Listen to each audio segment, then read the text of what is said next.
Hello, is anyone there? Google says I have 0 viewers, so I don't think anyone's here yet.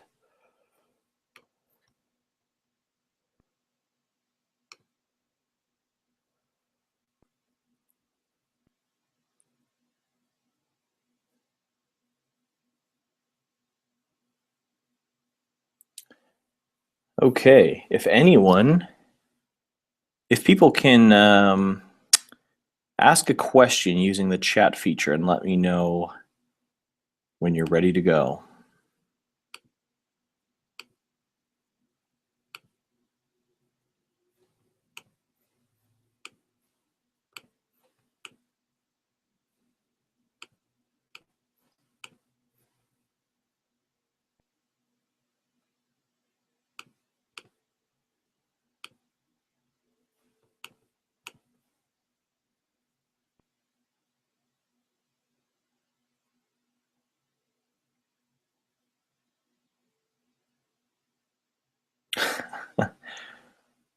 Risto, you're a 0 for Google.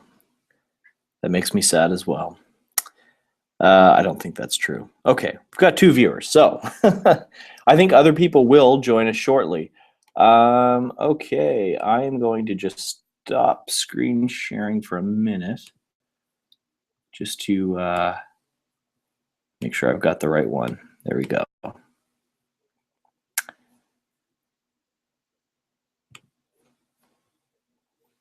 And I'm going to present. Okay, everybody can see this okay?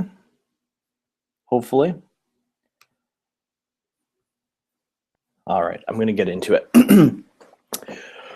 All right, well, thank you for those listening now and came in at the beginning. Thanks for joining me on this Hangout.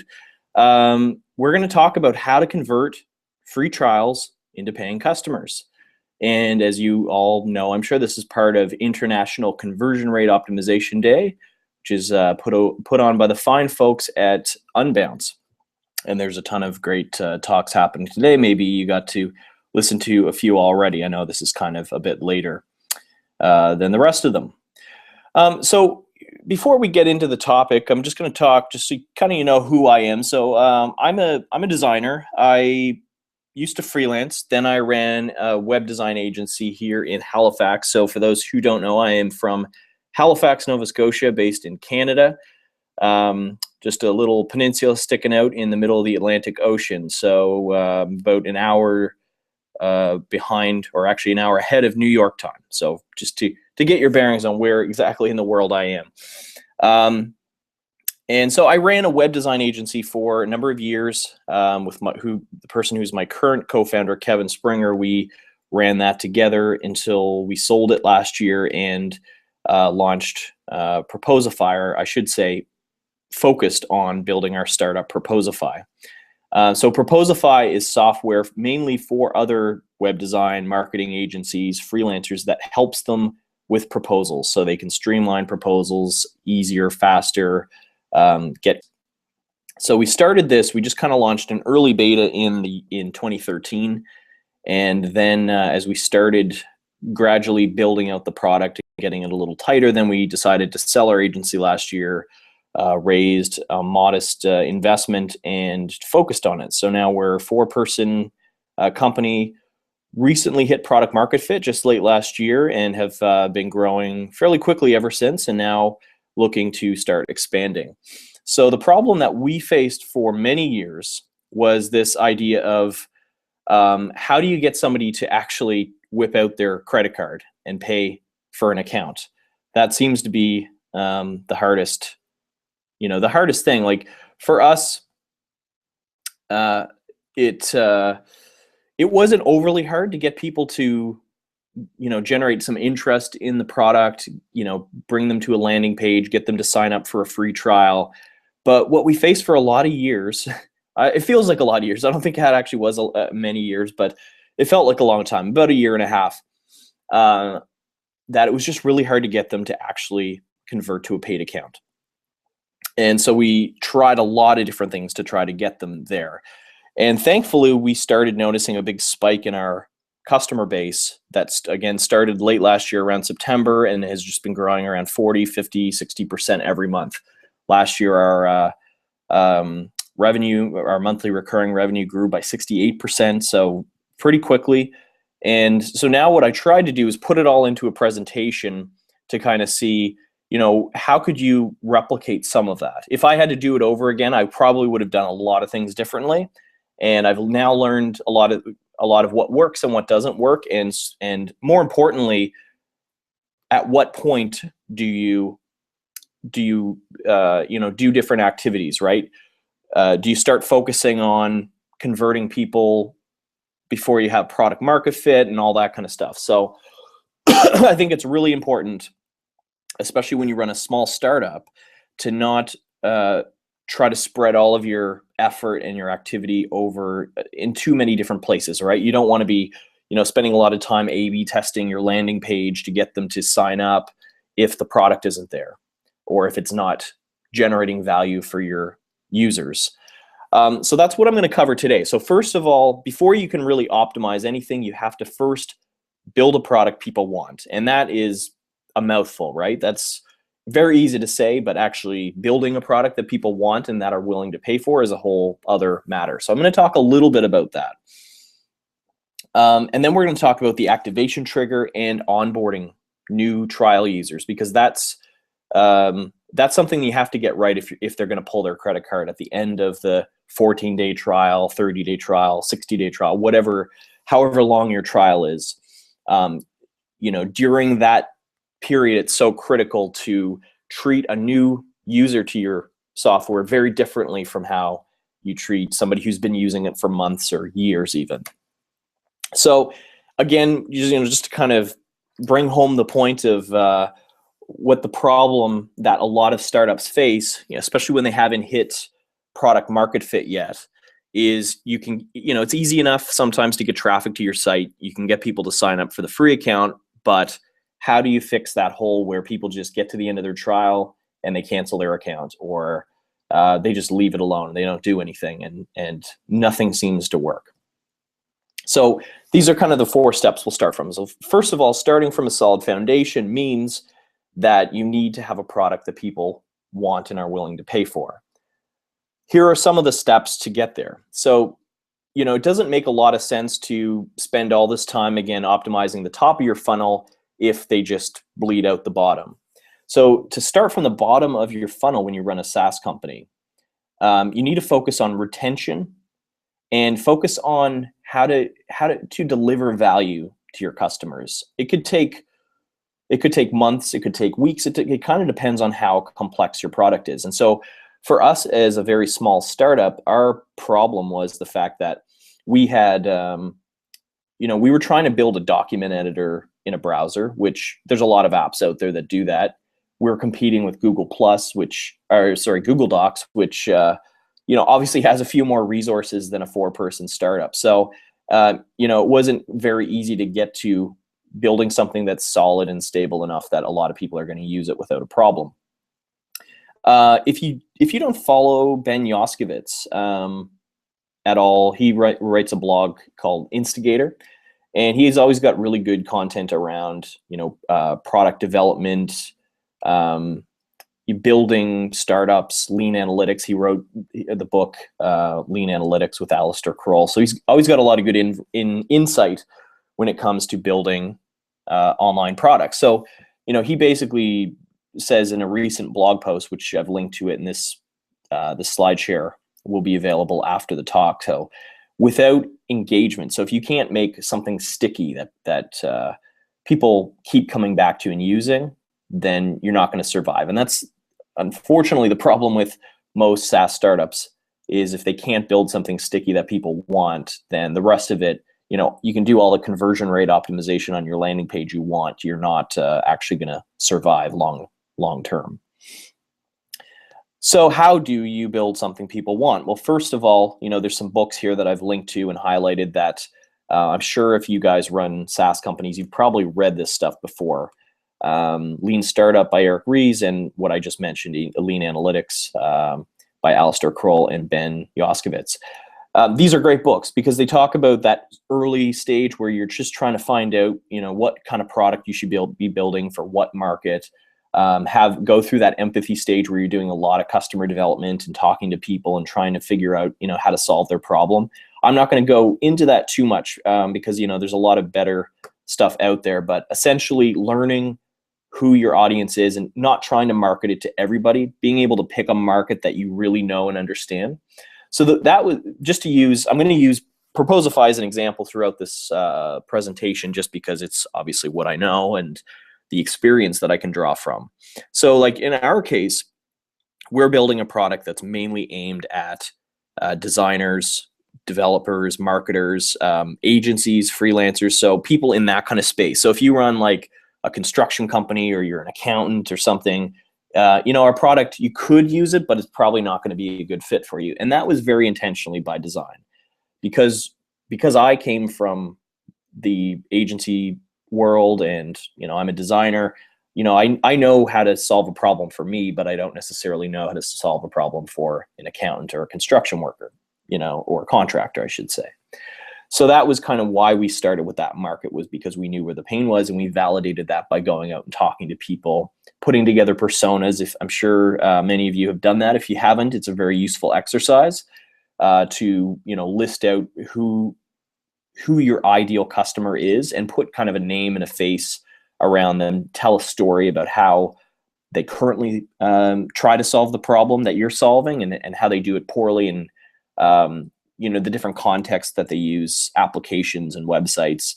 All that information is really great when you're trying to narrow down who to actually sell to.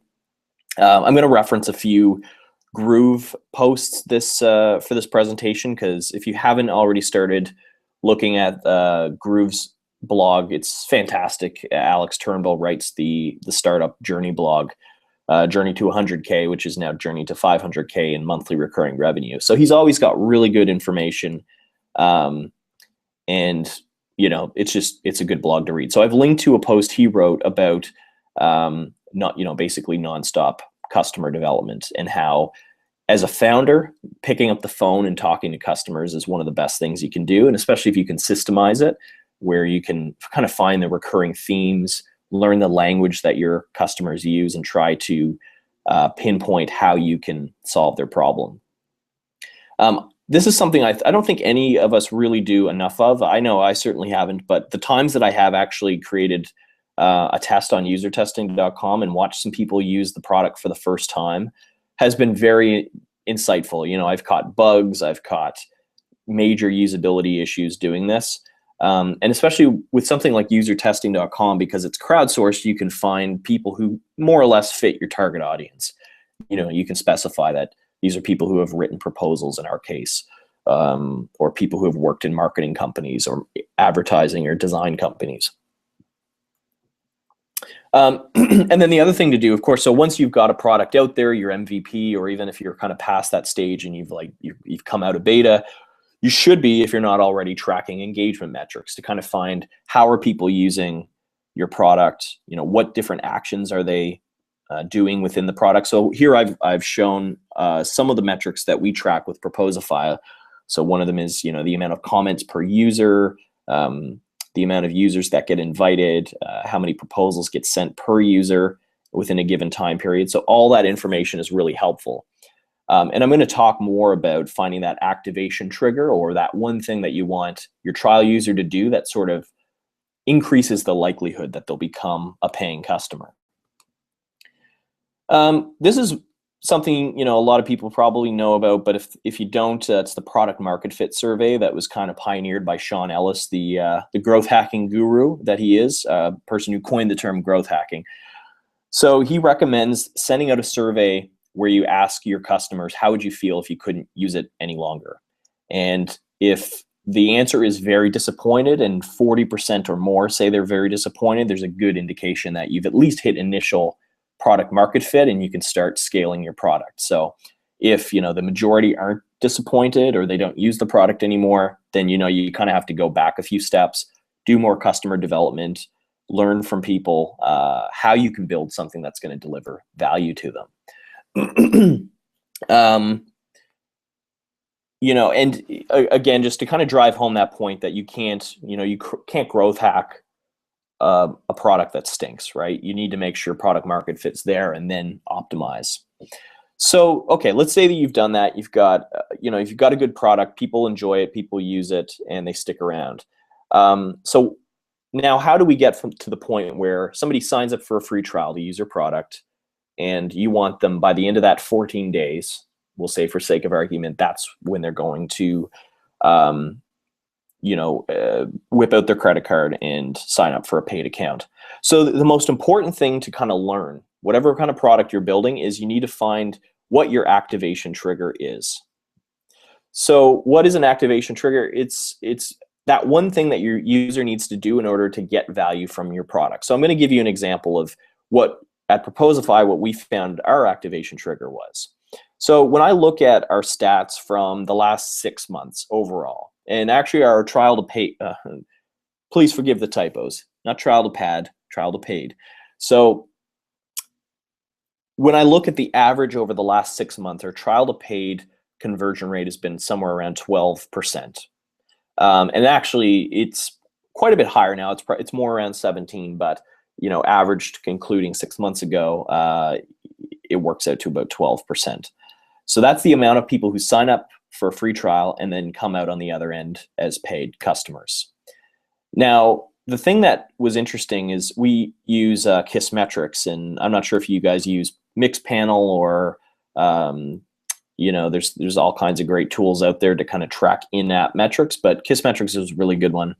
So when we looked at the metric of, okay, we know this many people sign up for a trial and become paid customers, how many who actually perform different actions? So in this case, we looked at how many people that send a proposal become a paying customer at the end of their trial. And what we noticed was that the conversion doubles. You're twice as likely to convert to a paid customer if you actually take that action of sending a proposal. And it's not too hard to know why that is. I mean, somebody who sends a proposal is actually getting use out of the product, right? They're creating a proposal, they're maybe customizing it, they're, even if it's just a test send and it's not to a real client, they're quite a bit more engaged.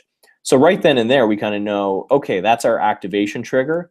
Now, what do we do about it? So if you know what it's going to take to get your customer from a free trial to a paid account, then it's about wrapping everything around that first time use should be around guiding the user to that end goal of activating.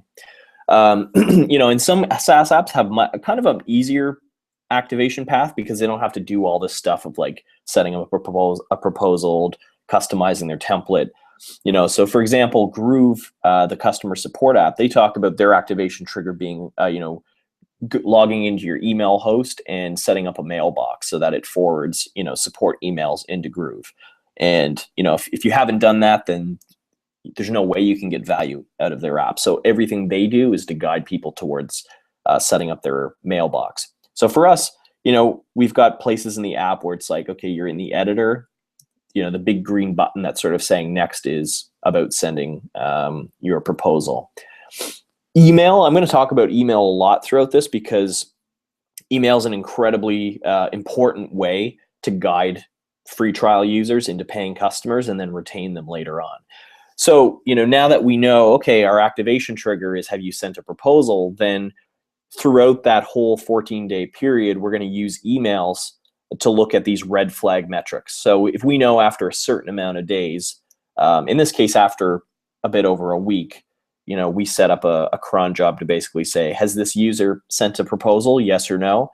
If they have, then we sent them an email saying, hey, that's great, you sent a proposal, here's how you can get some more value out of Proposify. If they haven't sent a proposal, then we know they're kind of lagging behind. They haven't had a lot of time to really use the product. So we send them this email that looks personal. And it's just like, hey, you having any issues? Here's some links to the knowledge base that can help you as far as learning how to send out a proposal. This has a huge effect on whether or not people use the product. It's that nudge. Even if people know that it's an automated email, it does tend to you know, nag in a nice way for people like, hey, you signed up for this product and you're not really using it. Here's how we can help. So you found your activation trigger, and now it's all about onboarding the user, right? So onboarding is very closely tied to activating users, but it's a little bit more long-term. So throughout the entire length of the trial, how do you make somebody fall in love? I just used this graphic because I thought about the idea of like, you've got a time period to make somebody fall in love with you. So it's like that Rose and Beauty and the Beast. Beast has to make Belle fall in love with him before this Rose deteriorates. So it's kind of like that with a free trial. If you don't get them within those 14 days or however long your trial is, chances are they're not going to become a paid customer. So there's different aspects of onboarding users. Obviously, right after a user signs up is a great chance to guide them towards getting value out of the product. So what you see the worst products out there do is somebody signs up for an account and they basically, dump them on the dashboard screen. There's no data. They haven't done anything, so it just looks empty, and they've got to kind of figure it out. So hopefully, if you have a product, you're kind of thinking about that first time use, and you're basically hiding everything else that they don't need to see at that exact moment. So for us, what we found to be the most effective after trying, 5 different onboarding screens or 6, is 3 seemed to be the magic number for us. It might be different for you. So for us, we've got over here on the left this Welcome to Proposify screen where it's like you have to pick a template. What we found too is when we had people who they wanted to create a whole proposal from the ground up and paste in every bit of text from somewhere else and style it all themselves, they tended to not be very engaged, and they tended to not sign up for a paid account at the end. But when we gave people pre-made templates that were basically like your whole proposal, depending on what kind of job you're pitching, whether it's a mobile app or inbound marketing or branding, whatever it is, we put together like virtually complete proposal templates for them so that they essentially didn't have to do anything. So they pick a template, they pick a theme, so it already looks kind of well designed, well made, and then all they really need to do is customize it from there. And so on that third screen, we were like, you're all set up. And then when they're all done, they go to the next screen, which is kind of like a getting started video. And so how-to videos are really effective. We noticed a big lift in engagement during the trial period when we added a big video to this page. So, before we just had create a new proposal and there's a button to do it. This time what we did was we added I think it's a 4.5-minute video on how to get started, from everything from choosing a template to customizing your proposal to sending it and then looking at all the metrics. And so that's how to lift. Again, I sort of could hammer on forever about how important email is. But even when somebody just signs up for a free account, we essentially copy Alex from Groove's approach, where I think word for word we actually copy it, where it says, hey, you're in, plus a quick question. And Alex says, and we do it as well, we're like, hey, we appreciate you joining, signing up for Proposify. And then we ask this question, why did you sign up for Proposify? Because knowing why is really important so that we make sure we're delivering what our users want. That personal email from the founder or the CEO or whoever, it has a huge effect on people. Again, even though they know the fact that it's just automated, a surprising amount of people will actually reply to that and give you the whole story of like, hey, I was trying your competitor and I wasn't happy, or I haven't been using any proposal software, so I started searching for it and I found this, so I'm really hoping it will help me save time. And what I've noticed is that kind of mimicking the way customers talk will actually impact higher up in the funnel when you start selling to them. So for example, when we were looking at what's the best headline on our landing page to convert people into trials, we ended up just copying how they were actually talking in these first emails, right? So like we had customers going, I really need to streamline my proposals. And we kept hearing that word over and over again, streamline. So we ended up just putting that right on our homepage as one of our headlines is, streamline your proposals in the cloud and get faster sign off. So anyway, it's recommended to to virtually any SaaS owner to kind of take that approach. Now, here's a really surprising one. So you would think, I guess like conventional wisdom would say that when a user needs to go to a knowledge base and look for help, or they need to contact support, that's a bad thing. But what we found is it actually, when we look at the amount of people who have clicked on the help widget to either contact support or go to the knowledge base, there's 156% more likelihood that they're going to convert at the end of their trial. So that's insane. So using a tool like Groove or like any of your other, and I don't work for Groove, by the way, I know I keep bringing them up. I'm just a big fan. So trust me, they're not paying me a commission or anything like that to promote them. I just like their approach and the way they do things, but they've got a really good tool for this. You can find it in, I'm sure, other help desks, but being able to set up a knowledge base so people can search for questions that they have about how to use your product and then get in touch with you really easily, especially when you're a startup, has a huge effect when people can just reach out to the founders personally and get really quick help. And it differentiates you from maybe your bigger competitors who aren't as quick to respond. Once again, like the value of building a relationship with your trial users can't be overstated, and that's why the automatic emails are so helpful, because they just keep pushing out to people and giving them an excuse or an opportunity to reach back to you. So here's an example of like a real email we've gotten from people where they've said, at the end of their trial or towards the end of their trial, hey, the app's great, it's really been good. I've been talking to, Jonathan, who works with you. There's been a few bugs. He's been really responsive. He's solved these issues. Now I'm likely to move ahead. So there's an example of it's not actually a bad thing if your users need to contact support or need to look in your knowledge base. It just means that they're really engaged, and they're giving you an opportunity to show how responsive you are if you fix things. If I haven't said it already, for those of you who are watching this, click on the little chat button that I think is somewhere and ask a question. Because as soon as I'm done this, I'm gonna answer some of the questions that you guys have. So I'm all ears. If you want to post questions there, I'll answer them as soon as this is done. Pardon me. So you've activated your trial user, you've onboarded them, and now it gets to the end of their trial. And how do you actually get them to pull out their credit card and sign up for a paid account? So just to emphasize the fact that this comes after everything else. You don't want to, I've made the mistake in the past of spending too much time thinking about, how to improve the amount of people who sign up to paid accounts before I've done everything before. So before we actually had a good product that enough people liked, I was trying to look at how do we price the product, how does the billing page look, and all this stuff. And this is stuff that you should worry about, really refining afterwards. So here's a few little tactics and tricks that do increase conversion. So we've tested not having a countdown reminder and having one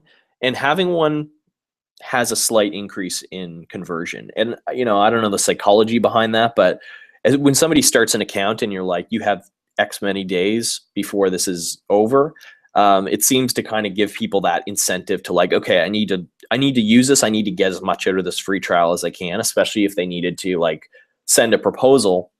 They want to be able to do that before their trial's up and hopefully use it during that free period. And during that time, we'll get them hooked and get them really liking it, so they upgrade.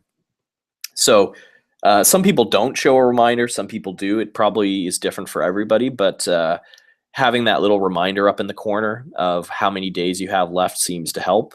One thing that, this is essentially, if anything, the biggest, this is where the rubber meets the road kind of thing, is that last email. So when people know their trial's up, you send them that email that's like, hey, your trial's over, click here to upgrade your account. There's a lot of different ways you can do it. We've actually tested before putting discounts on this page, like, hey, click this, and if you upgrade before the end of your trial, we'll give you a 20% discount off the first month. And at least in my experience, that has literally no difference whatsoever. And I've also seen it with a few products that I've used, SaaS products, where they're basically throwing discounts at me before the trial's even up. And it comes across as a little bit desperate. If you really believe in what you've built and you think that there's value there, you don't need to, throw discounts out at people to get them to sign up. In fact, it could hurt the chances that they sign up for it because that seems overeager. So, state your price very clearly. Keep the email really simple. If you notice, this email doesn't have a lot of meat to it. It's basically like, your trial's done, click here to upgrade. And we also tell them, hey, if you're still working on a proposal, you can still log in, but you won't be able to send it. Which brings me to this point. So we've tried different things. So we've tried like completely cutting people out at the end of their trial. So when they log into their account, it's just a big paywall that's like, click here to pay to keep using it. What we found was it didn't really have that much of a lift for us. And a lot of times people do really want to use the product, but they still want to just at least be able to log in, a week later, 2 weeks after their trial's done, and just keep tinkering away with their proposal. So what we found was, because our activation trigger is sending, and sending is such a key thing for us, that we actually let people completely use the product for free before they upgrade. We just don't let them send the proposal. They can't download a PDF. They can't, if they send a link of the preview to their client, we just say, hey, this proposal can't be viewed. So, we put this screen up that's like, it's time to upgrade. And we only do it at the point where somebody's actually going to get use or get value out of the product. A few other little things to keep in mind. So we keep our plan page pretty simple. I mean, this is probably very close to what a lot of people do in their SaaS products as far as, tiered pricing goes. But one thing that really helps is to guide them towards the right plan. So like, if you notice on our 3 different tiered pricing packages, we look at how many proposals they have in their account and how many users, and then we guide them to the appropriate plan. So if there's somebody who's invited like 6 users and they've created 30 proposals, we're going to actually guide them and, make the choose plan under the big agency, $100 a month. We're going to highlight that and say, you should use this. If they're only 1 user and they've only sent, 1 or 2 proposals, we'll guide them towards the freelance plan. So that can really help, is when you've got, say, 3 options, is actually point to the one that you think would work for them. And that seems to have an improvement in conversion. Billing page, should be simple by this point. I mean, this is like pretty well the stuff that you learn, even doing like conversion optimization for e-commerce sites or anywhere where you've got a credit card screen. But, keep it simple. When people are ready to pull out their credit card and they click on this screen, we've got a pretty good close rate for the amount of people that click on this page. It's somewhere like 70 or 80 actually fill it out and convert. So there's only a few things to keep in mind, which is emphasize security everywhere. Make sure obviously it's an SSL page. They can see that in their browser. You've got little lock icons everywhere to show them that this is 128-bit SSL encryption. Obviously keep the form fields, limited to exactly what you need and not a whole lot more. And just keep it simple. And here's the other thing. So we've got people who, they get to the end of their trial and they don't sign up. So, for us as founders, sometimes that's like heart-wrenching to be like, oh, you got the email that said your trial's over, you didn't sign up, we must have lost you. But in at least my experience, that's not really the case. A lot of times people do intend to upgrade their account after their trial. They're just kind of waiting for the right time. So what I've found is that after about a week, we email them this question, and we just kind of, again, make it very personal. And we're like, we know that your trial expired and we're just wondering, is our app lacking? We need to hear about it. And the funny thing was, we actually started sending these emails out personally to people about a year ago when we really didn't have a lot of people converting at all. And it was kind of a, just a very, it's an honest, transparent message that's like, how's our app lacking? is it bugs? Just let us know. We get a pretty good response rate. And a lot of people say, I just haven't had a chance to experiment with it. Or sometimes they ask questions that were like, oh, it doesn't do feature X. And we're like, well, yes, it does. You just didn't obviously really look into it that deeply. So we actually can manage to squeeze a few more customers just from this email alone after somebody's trial expires. At the end of the day, customer development, linked again to that Groove article. I think that's a different one actually, but it's all about how customer development is so important. So the next thing for our journey, at least, is we want to make sure that we don't just stop after somebody converts, especially if it's a monthly plan. Just because somebody pays you once to use your product doesn't mean they'll pay you for the next year or two, or however long you want them, ideally forever, to keep using your product. And so what we're going to start doing is implementing emails to send people a month after they sign up to a paid account, to basically ask for a phone call where me or my co-founder can just chat through and learn about their experience using the product. What we found was that even though the majority of our paid customers will stay on for a year and a half or so, I think is the lifetime of our average customer right now, which we want to get up. If somebody is going to cancel, it's going to be within 60 days. So what we want to do is make sure that even though they've signed up for a paid account, that we spend that next 30 to 60 days really making sure that they're happy with it. I hope this presentation was helpful. So you can follow me on Twitter at Kyle Racky. We also, if you're interested in Proposify, you can check that out. And also, if you're interested in just sort of agency culture and running an agency, we do have a podcast called Agencies Drinking Beer, which I will link to in this document. It's just Proposify.biz/podcast. And I'm going to now look at some of your questions that you've left. I only see one so far, so if you are listening and have some questions, please send them up. So somebody asks, I'm pondering whether I should look over the shoulder of some users in the first 10-minute experience of our product, for example, via a team viewer support screen share. Any thoughts about methods watching users in the first minutes? Yes, I think, it's always helpful looking over somebody's shoulder. You usually always catch usability issues and that sort of thing. I found that for onboarding, using like usertesting.com and having a stranger do it really helps, because they don't have any preconceived relationship with you. They don't know your face. They're just looking at it very objectively as a first-time user, and you don't get to like guide them. That's sometimes tempting when you're watching somebody use it the first time, is you're kind of impacting their first experience. If they're asking you a question or they're talking to you. So just watching somebody use it where you have to painfully just sit there and watch the video of how they've used it, even if they've like gone off on the wrong path and broken it and they have no idea what's going on. Very painful experience to watch, but it's valuable to do it that way. Okay, well, I don't see any other questions. So again, connect with me on Twitter, and if you have any other follow-up questions, always happy to chat and hear your experience. Thank you for listening, everybody. Bye for now.